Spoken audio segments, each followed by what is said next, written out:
ஒரு இமாம்கிட்ட இப்படி இல்லாம கேள்வி கேட்பாங்க? இமாம் அவர்களே, எங்களுக்கு சொல்லி கொடுங்க அப்படின்னு சொல்லிட்டு ஒரு இமாம்கிட்ட சில கேள்விகள் கேட்கிறாங்க.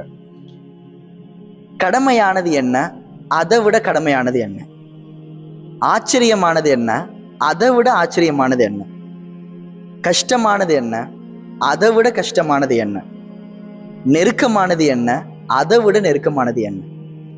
இதுக்கு அந்த இமாம் பதில் சொல்றாங்க, தௌபா, பாவ மன்னிப்பு என்பது கடமையானது. திரும்ப பாவம் செய்யாமல் இருப்பது அதை விட கடமையானது. இவ்வளவு கஷ்டமான கேள்விக்கும் இமாம் அவர்கள் எவ்வளவு காமா பதில் சொல்றாங்கன்னு பாருங்க. தௌபா, பாவ மன்னிப்பு என்பது கடமையானது. திரும்ப பாவம் செய்யாமல் இருப்பது அதை விட கடமையானது. காலம் மாறிக்கொண்டே இருப்பது ஆச்சரியமானது. இந்த கால மாற்றத்தை புரியாம மனுஷன் அலட்சியமா இருக்கக்கூடியவன் அதை விட ஆச்சரியமானவன்.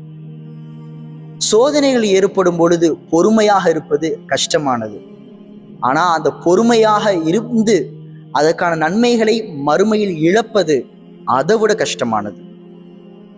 நமக்கு மிக பிடிச்ச விஷயங்கள் அனைத்துமே நெருக்கமானது. ஆனா மரணம் அதை விட நெருக்கமானது அப்படின்னு அந்த இமாம் பதில் சொல்றாங்க. அந்த இமாம் தான் ஷாஃபிஈ ரஹ்மத்துல்லாஹி அலைஹி. இப்ப நான் உங்கள்கிட்ட ஒரு கேள்வி முன்வைக்கிறேன். உங்க வாழ்க்கையில எது முக்கியமானது, எது அதை விட முக்கியமானதுன்னு சொல்லிட்டு கமெண்ட்ல சொல்லுங்க. அஸ்ஸலாமு அலைக்கும் வரஹ்மத்துல்லாஹ்.